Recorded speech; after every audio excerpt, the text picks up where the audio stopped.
Life's a game, the world's a stage, and we are merely role players, where theatrical people play role-playing games. I'm Matt Boothman, and I'm your compere for this main house production. Here on Merely Role Players, we improvise stories to entertain ourselves, and you, the audience at home. And we use role-playing games to keep the story going places even we can't see coming. Because as theatrical people, we're all about maximising the drama. This episode is part of our current main house production, Vigil, Playtime. In this production, we're playing Monster of the Week, a role-playing game by Michael Sands, published by Evil Hat. For now, though, please take your seats in the main house. Tonight's production is about to begin.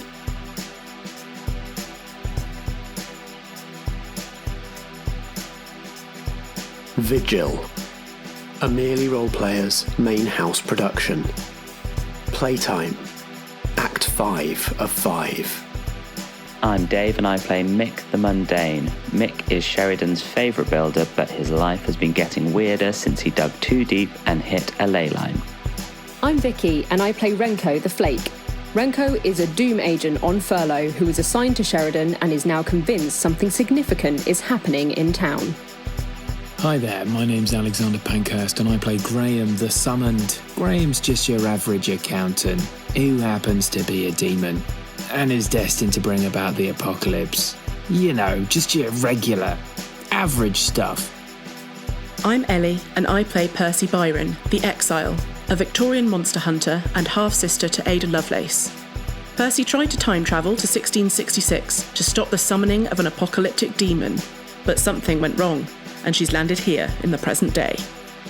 So Pip, can you tell me what you saw? All I know is that one of your teachers has disappeared. Mr. Spencer came in while we were playing a game, and then he got ate by a shark. In a conversation with Pippa, we discovered that her classroom teacher, she said, held her hand and it made her feel warm.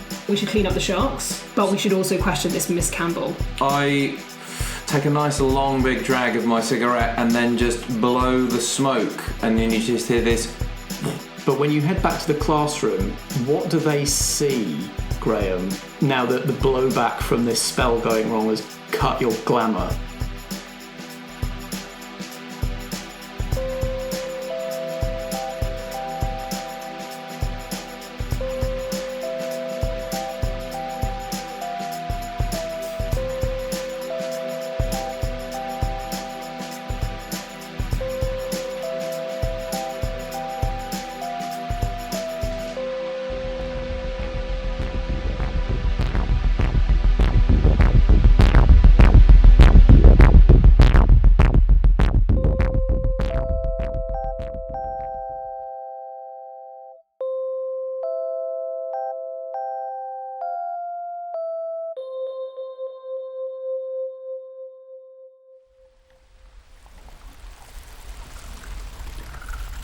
So this is awkward.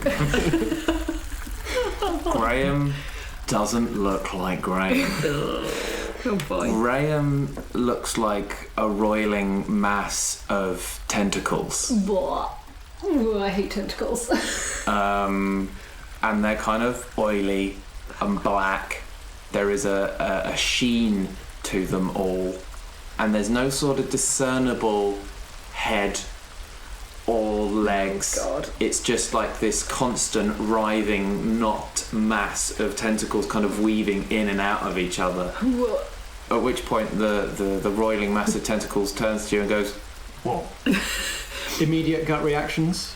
I think that I'm quite close to Mick because he's probably got like blood spatter or something on him, and I've just done that like automatic thing of like wiping it away from his face, and then when I turn and Beautiful see, moment. beautiful moment, very tender moment.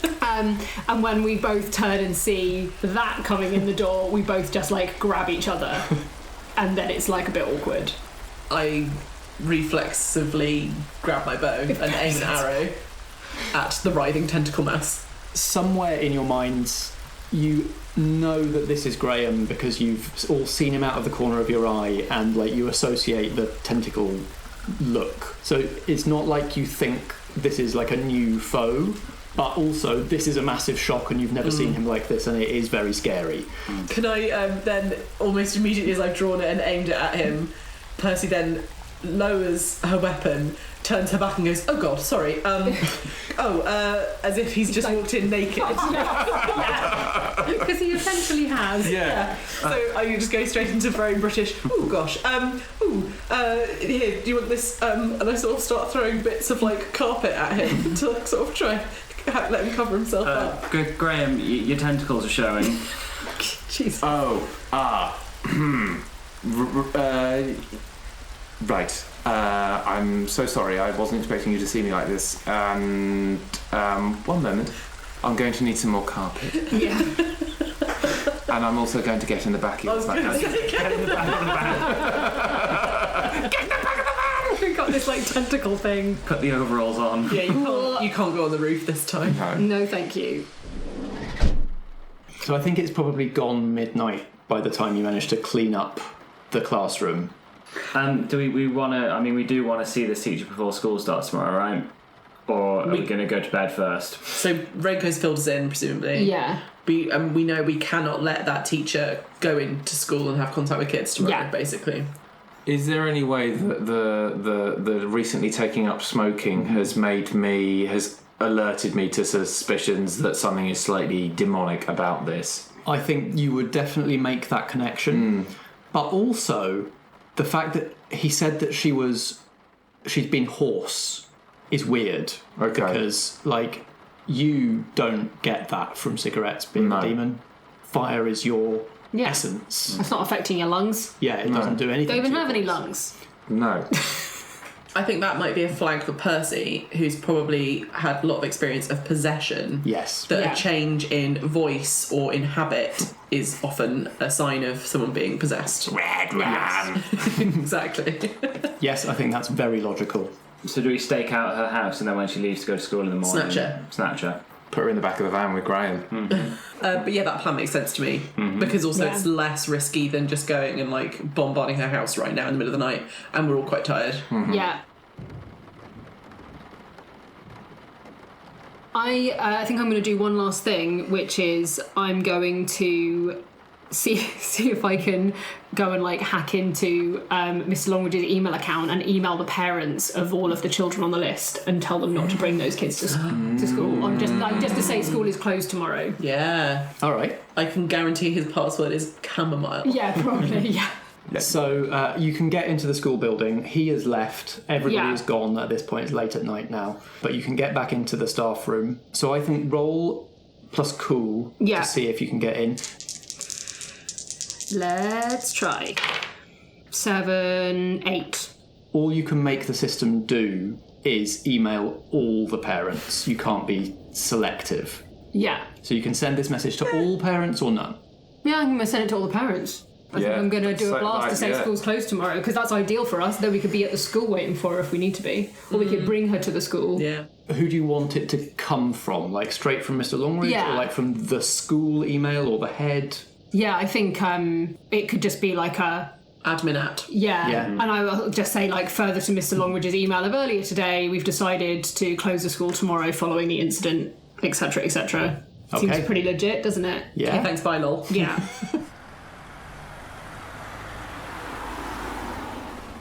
It is still raining as the mixed bricks van draws up outside a nondescript semi-detached in a suburban area of Sheridan, not too far from the primary school, a sort of neighbourhood where a lot of the teachers live. Pulls up opposite the house where Renko got the address for Mrs. Campbell. What do you all do? I think Percy's plan of attack would be let's sleep in shifts and then maybe catch her like when she'd be getting up and getting ready for work. Just go in her house. There's no point in taking her anywhere. Oh, I see. I was thinking more the grab her and put her in the van, and then do it all in the back of the van. Have her spend 5 minutes alone with Graham. Yeah. See what happens. Could, but then if that gets noisy, we're in a residential street. Like, in her house. You could just be driving around. You could be driving around, that's fine. But I mean, if we're going into the house, we could just go in now. Yeah. It doesn't make any difference. Unless we think there's a possibility she's innocent. Yeah. Alright, scrap it, let's just go in. Let's just go in. Let's do it. I'm going to use my sledgehammer and jump through the front window. Oh my god! God! Why do you do this? Because he gets to hold two. Oh my God. The least subtle approach possible. Also, I'm going to really laugh if that sledgehammer just bounces off some safety glass. Oh, this is brilliant. Yeah, it's actually just triple glazing. Yeah. You go, doink. Nope. Mick gets out of the van, hares across the road, sledgehammer in hand, dives through that front window. It gives way. The sound of smashing glass rings out across the quiet street, damped a little bit by the falling rain, but still very, very audible. Mick, you are in a dark living room. You've landed on a sofa. There is also a coffee table. You can't see much else. It's dark. You've just got the light of the street light coming in through the net curtains. Percy, what do you want to do? Well, I think probably what Percy would do is just jump straight in the now hole in the house after Mick, but shout to you, "Stay out front and deal with the public." And then I jump. Much more elegantly, without a sound, Percy lightly lands on the sofa in the living room. Mick, are you still there? No, I've gone around, I've opened the front door, and I'm looking for people. I don't know where anyone is. Well, I'm just going to go straight. I'm going to go in the front door. Because I can see that there's nobody coming out of their houses immediately, so... All right, you get... Is that 1 XP? Yeah, it is. That means I've completed an experience. I get an extra thing. And freeze. Yes. The scene freezes. Well, I think about... Welcome to Merely Role Players Backstage. And let's have a quick think about what you want, because this might be something you can use in the upcoming scene. So let's sort this So I can take another move. Mm-hmm. I can take a move from another playbook. Yep. Oh, cool. Ooh. I can just boost my sharp, charm, cool, or weird, which is actually not that helpful to me because tough is where I'm weakest. So I'm probably better off. I think there is a flake move that I'm keen to have for the purpose of improving my combat. Oh, the backstabbing or... Yeah, sneaky. Mm-hmm. When you attack from ambush or from behind, inflict +2 harm. That's nice. That's good. Good luck with ever ambushing anyone with Mick around there. Yeah, I mean, that is the downside. Do you want to have a look at the other playbooks, or do you want to stick with flake stuff for the moment? I could just do with something maybe that would just improve my physical skills a little bit in my toughness. Let me think. Think if there's anything in the other playbooks. Yeah, I've got one that means you get less harm if you're using old-fashioned weapons. But I mean... my weapons are probably a little bit 90s, but they're not that old-fashioned. The thing with taking moves from other playbooks is they need a bit more justification. So The Chosen has a move called Devastating. When you inflict harm, you may inflict +1 harm. Yeah. So you do more damage. It's just extra. I feel like maybe I'm just going to take my... sneaky one. Yeah. I think I'm just going to check. It makes sense because it's if you can set things up roughly as you did today, where you have the advantage, they can't fight back. Then you're in great position. Yeah, I'm going to take that one. Cool. And also, just because I've distracted them by being loud doesn't mean you can't go around the back. Yeah, they might still not see me coming. It actually pairs so I'm just going to cross off one of these, take another flake move. That's how it works. People say. There we go. So you can't take that improvement again. Well, there is a second one. There is a second one. Yes, exactly. But I can't. Once I've had two, that's it. Yeah. Yeah, it does work because it means your basically Mick's attack, loud attack from the front, it serves as a distraction. Yeah. And unfreeze. Percy's just landed in the living room. Mick has been around and opened the front door just as Renko is arriving at the front door. What does everyone do? Where is everybody? Well, Percy came in behind you and Graham's still in the van, so let's go and see if we can find her. She's probably awake by now. Okay. Do you want to go first or shall I go up? You go up the stairs and, we're assuming she's upstairs because the house is dark. Okay, I'm going to go up the stairs. This would be an appropriate time if anybody wants to read a bad situation. Oh. Do you want to have a go at doing that, Mick? I could read a bad situation. I can tell you right now, this is a bad situation. I'm going to read roll it. plus shark. 3. Get that XP! Mick goes charging up the stairs. Just as he disappears around the corner at the top of the stairs onto the landing, Renko, you see a door down the hall open and light floods out. In the hall, upstairs or downstairs? Downstairs. Okay. I'm going to kick down doors upstairs really loudly, just so you know what I'm doing up there. Yeah. I mean, at least you're going to call attention to that person wanting to go upstairs to find out why the heck there's a load of noise happening up there. Percy's bow out and tiptoeing around. I'm going to hide. I guess we've got like a hallway and a door, and I'm going to hide like if there's like a bookcase or something like that. I'm going to hide behind it. Yeah, it's apart from the light coming through this one door at the end of the hall, the house is dark. Yeah. It's not difficult to find a hiding place. Yeah. Percy, where are you tiptoeing around? So I'm going from the lounge towards the hallway, and I can then see that there's light spilling out at one end, and I think I can probably also see Renko like up against a wall or bit of furniture. Renko and Percy share a silent glance. Yep. So I'm going to essentially take up position where I am in the doorway to the living room, knowing that they probably won't see me if they're going to come out of that doorway, and with my arrow trained on that floodlit doorway to see what's going to come out. There is still the sound of Mick kicking down doors upstairs.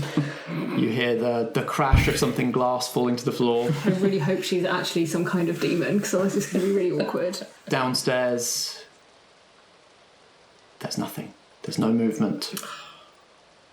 Graham is just still in the back of the van, desperately thinking about trousers. Yeah.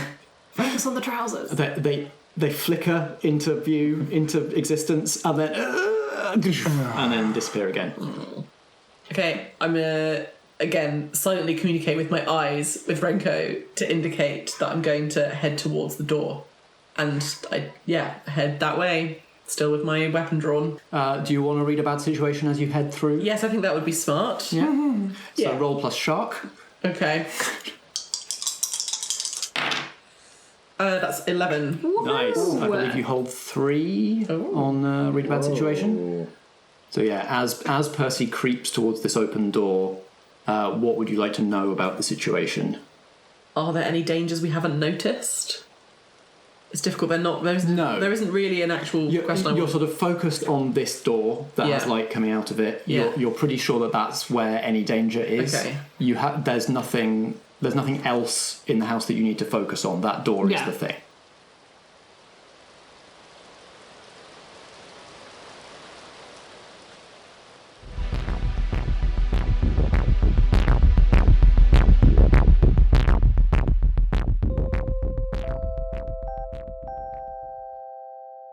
Alright, lovies, it's me, Matt, your compere, just roaming in this last interval of the production to soak up the buzz.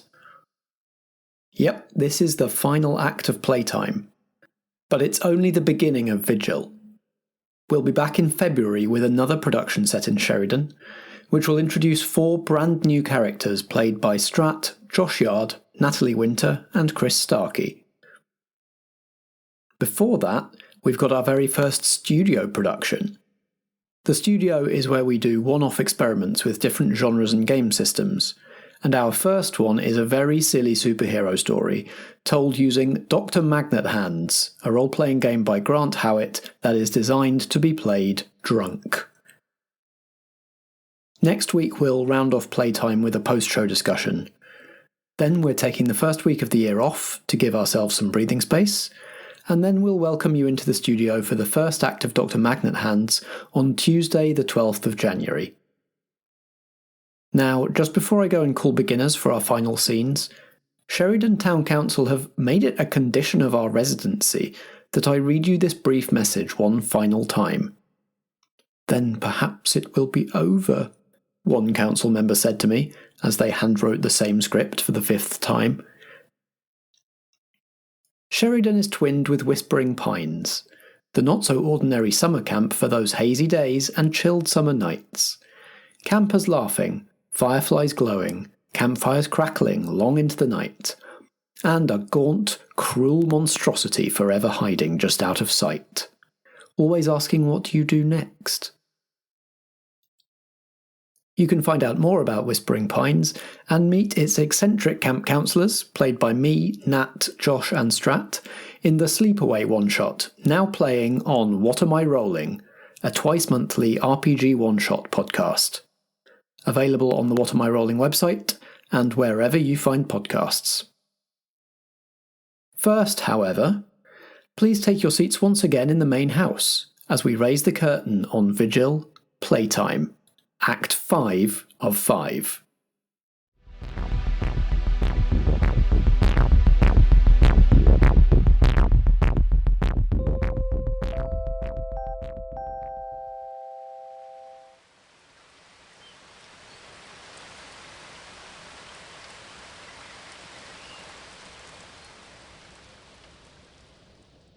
So what do you do? Keep on creeping towards the door, the open door trap. Yeah. It's definitely a trap. Are you going to go in?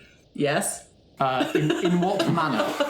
Are you bashing it down or are you nudging it open? I'm sneaky nudge. Yeah. So I think I'm actually going to slowly nudge the door open with my foot while I'm still fully trained, loaded bow pointed at the door. You find yourself in a study.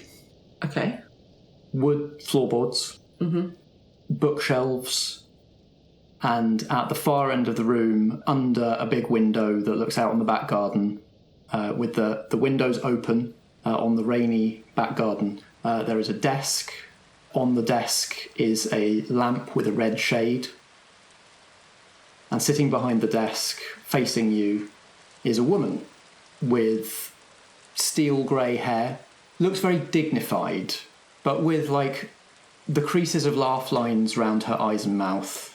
But her expression right now is very serious. And between two of her fingers, she holds a cigarette.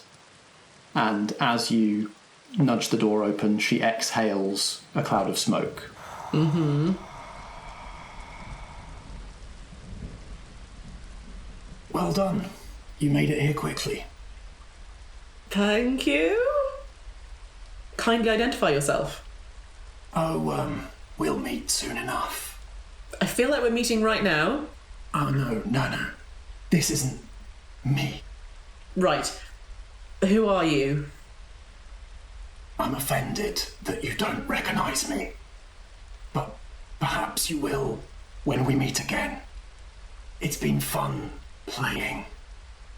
And it's good to see you out and about doing your work again. She exhales another big cloud of smoke. And you notice that she did not put the cigarette to her lips before exhaling. And in fact, the cigarette is not even lit. Is Renko doing anything out in the corridor? Is Mick doing anything now that he hasn't found anything? We're upstairs, you just hear, there's no one here! I've kicked all the doors down! All clear! Jesus Christ. I think Renko has crept along the corridor to out, so I'm hoping that there's an angle where I could see partially into the room, so I can see the interaction that you're having, that Percy's having with Mrs. Campbell. And that she's clearly not innocent in this situation, but likely not totally... The human Mrs. Campbell is not in control of what's happening. You did all of this just to get my attention? Yes.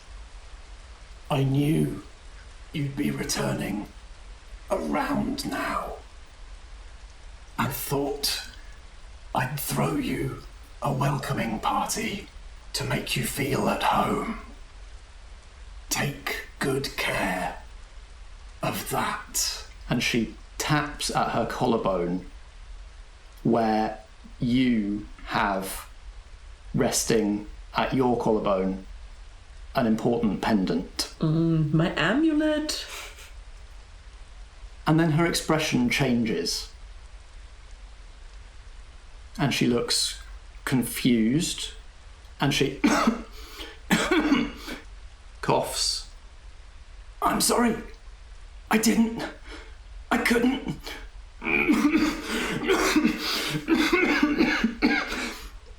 And a red glow spreads from her chest. Gouts of smoke are exploding from her mouth as she chokes. I feel like I need to do some magic on her because she's about to burst into magic fire. Yeah, I feel like if there's a way to save Mrs. Campbell, we should do it. In fact, this would be a great time to spend one of those read a bad situation points. Cool. What's the best way to protect the victims? Hey! We have a victim now! Magic is indeed it. Some quick thinking magic. Izzy Wizzy, let's get busy! Oh, wow. I wonder if this might be a fun time for some sort of flashback, Percy. Because Percy's seen this before. Okay. Percy faced a terrible threat back in the 1850s. And the heralds of this creature, this demon of apocalyptic flame, its heralds were normal people infected with a flame in their heart and in their lungs who would breathe out smoke with no provocation. And when that power put into them by this demon was through with them when either the demon decided it didn't need them anymore, or it had simply been in them longer than their body could stand, they would spontaneously combust. Mm-hmm. So you recognise this. So, like, what's going through Percy's head as she sees this phenomenon that she's seen before in her former life? Well, for Percy, it's actually not like a long time ago. No. Because she's been here in present day for 2-3 weeks at most. And she was mid-battle, essentially, with that demon when the time jump happened. So it's almost automatic because that's the battle she's sort of kind of still engaged in, really. So it's almost more present for her than the last 3 weeks have been. So it's kind of an automatic throwback to being back in the 1850s and going straight into the way to battle that. So it's like an automatic instinctive response takes over. And you know that the demonic influence is out of her and she is being burned alive from the inside by it. Mm-hmm. But if you can suppress this effect in this moment, she might still have some lung damage, but she will live. Okay. Yes, so I want to try and do that. So tell us what Percy does. Like, what movements, what words? Is this more scars on the arms? Yeah, scars on the arms is always the first port of call.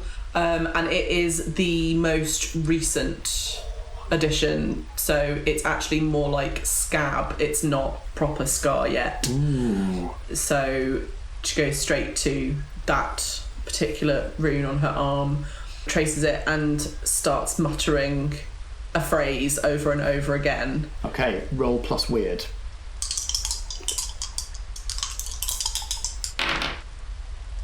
Eight. So it works as intended, but you take +1 forward, but -1 forward. -1 forward, yeah. I mean, that's your ancient, what's it called, ancient magic or whatever it's called. Special magic. Yeah, Special you don't get magic. glitches. So she's holding over that rune, muttering, cool the fire, quench the thirst, cool the fire and quench the thirst, over and over again. Cool the fire and quench the thirst, cool the fire and quench the thirst, cool the fire and quench the thirst, cool the fire and quench the thirst, cool the fire and quench the thirst, cool the fire and quench the thirst.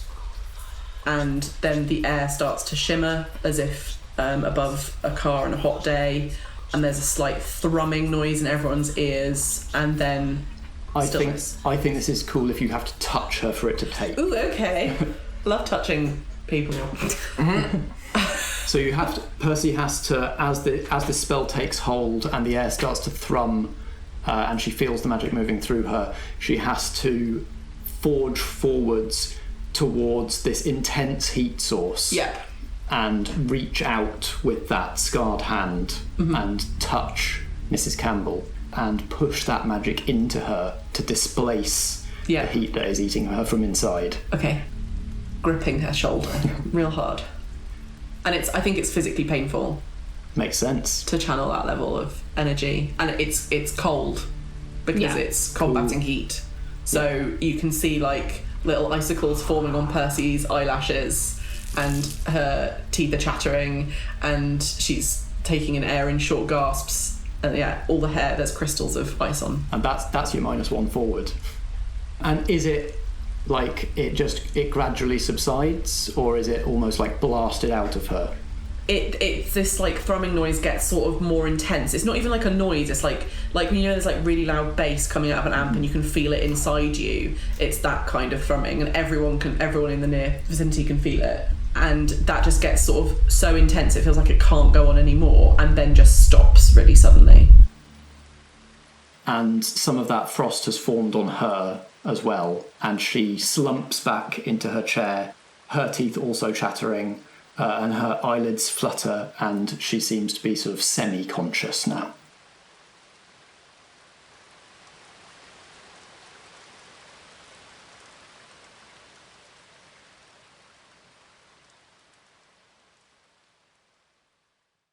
And scene. Good job, Mick's trashed the upstairs of her house. Thank goodness. He's got himself some work though, hasn't he, for fixing it all? Yeah, they don't know I did Is this how you do That's it? how I get all the work. Oh, mate. Absolute racket. Absolute racket. Let's have some little epilogue scenes. I think we need to introduce Percy to some delicious fast food options. Nice. Yeah, that. And I think we want to make sure that Mrs. Campbell has got a nice hot drink and a blanket. Whatever. What a wetty. We've turned her heating on. I mean, I don't think she needs anything hot right now. No, she just needs warming back up again. If you get given her frostbite, she'll have hypothermia. So we can assume that you've taken care of Yes. Mrs. Campbell. We're not monsters. Well, Not all of us. Okay, yeah. 3 or 4 of us are not monsters. There are 2 fast food places on Sheridan High Street, the cobbled historic Market Street. One is a Subway and one is a forlornly attempting to compete local independent store that's been family run and has been for years. So which of these fast food joints do we find Mick, Percy and Renko in as the sun comes up and the rain finally lets up? Oh, nice. Oh, wow. I reckon we can get a decent breakfast sandwich at the local place that's not a Subway. They do a more like real feeling baguette with nice sausages. You want a bap with like sausage and a fried egg in it? Yeah. oh man, I want one of those. In real life. Percy wants loads of black pudding. Yeah. Yeah, so it's more like a greasy spoon than anything. Yeah. Yeah, definitely. So yeah, we find the 3 of you around a table at the Greasy Spoon, topping yourselves up. So having overheard that interaction, I think I'm upfront about the fact that I witnessed all of it because you would know that I was in the corridor. So yeah, I think Renko's question is like the whatever it was, demon, whatever you want to call it, that was inside Mrs. Campbell clearly knows you, presumably from, it sounded like the past and the future, confusingly. Based on what they said, they seem to know that they're going to meet you again at some point. So how do you how have you already come across that entity, or like where's that, like, fill us in. I believe that the demon we just encountered is the very same demon I fled to this time in pursuit of. I was not aiming for this time. I was aiming for 1666, the Great Fire of London, which is the time at which we know this demon was summoned to Earth. And I wanted to destroy it then when it was at its most vulnerable. As you know, I worked for the Order, which is the predecessor to your organisation. Correct. And that was the foe we were fighting when I left, which was 3 weeks ago for me. And so it is either the case that the demon knew you were going to end up here by accident, or now by accident, and came here to meet you, or the demon was already set to be here and for some reason whatever went wrong with the time machine maybe wasn't going wrong at all. Maybe it was going right and putting you right where you needed to be, or right when you needed to be. Possibly. Or possibly the time machine did go wrong and it was the demon that somehow made it go wrong. To meet you here, yes. I think all of those are good options. Well, I think we can assume that we're going to be meeting that demon again. Or at least you certainly are. I mean, they certainly seem to think so, yes. And this whole situation that has killed a man is gameplay to this demon. Yes, clearly. Then not even getting started. The horrors that we witnessed in 1852 were beyond description. This is only going to get worse. Didn't the demon mention your necklace? Yes, the amulet was key to the time travel process. Oh. How does it work? It powers the device, essentially. But obviously the device isn't here. So we said it's supposed to be the thing that, like, it latches onto to bring you back, but you obviously haven't been brought back. No. Yes, it's a tracking device. Okay.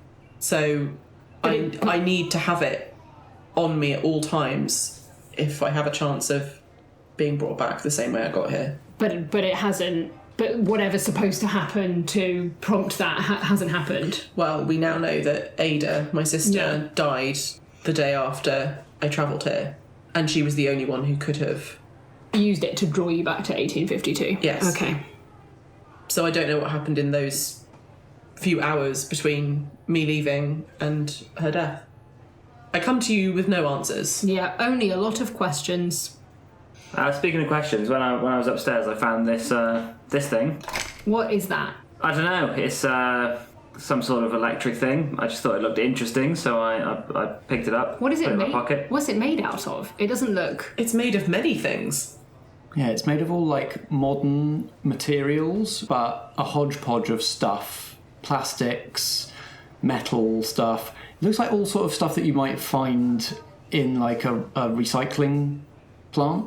Like stuff that people would not throw away, but, you know, plastic, metal, circuit boards, foil, glass. There's some glass in there. All sorts of bits and pieces. Does it do anything? Well, it feels a bit like a switch, or I've tried touching it and turning it on and stuff. I can't seem to get it to do anything, but I think I'll keep hold of it. Maybe it's got a corresponding thing that it operates. It could be, or it could be a key. If this object was made by the demon, we need to be incredibly careful. We should treat this with suspicion, and I would recommend we perform a series of experiments to determine how dangerous it might be. Well, I'll stick it in the back of the van, and we can keep it safe. Yeah, we should. Maybe we should take it to the library or something, and we can. There's some places we could store things in the library that are pretty secure from, you know, from what I understand. Absolutely. Great. Has anyone seen Graham?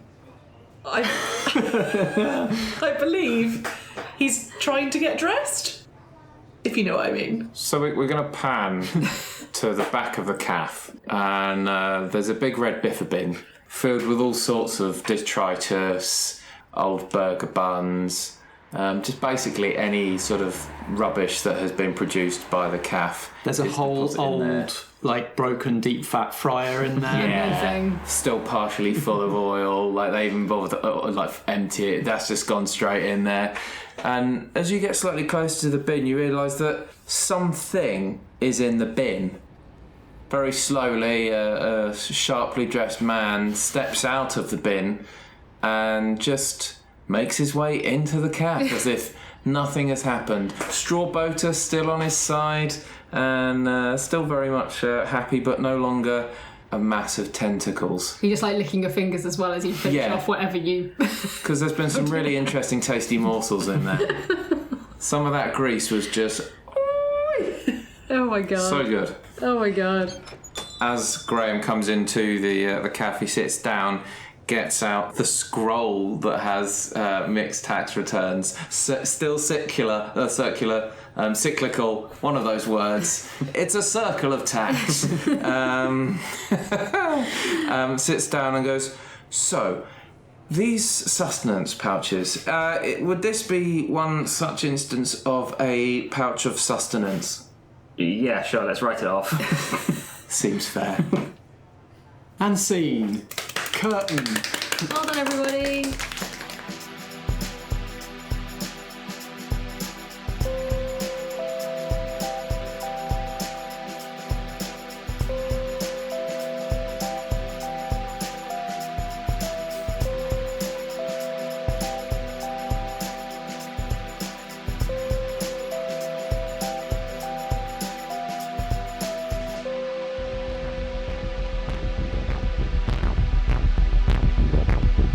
This has been Vigil, a main house production from Merely Roleplayers. It stars Dave as Mick, Vicky as Renko, Ellie Pitkin as Persephone Byron, and Alex Pankhurst as Graham. Sound design for this production is by Natalie Winter, and the theme music is by Alex Pankhurst. I'm Matt Boothman, and I play the supporting cast, as well as editing and producing this episode. We were playing Monster of the Week, a role-playing game by Michael Sands, published by Evil Hat Productions. You can find Monster of the Week at genericgames.co.nz. Merely Roleplayers is a Foggy Outline production in association with Blackshaw Theatre Company. Until next time, if drama be the food of life, play on.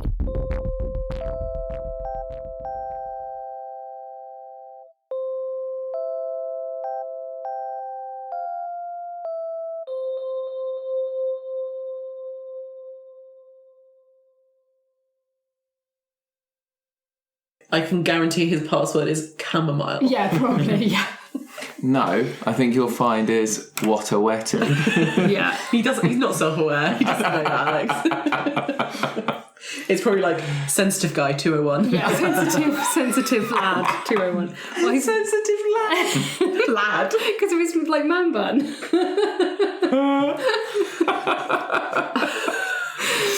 Such a boy. sensitive lad. He is.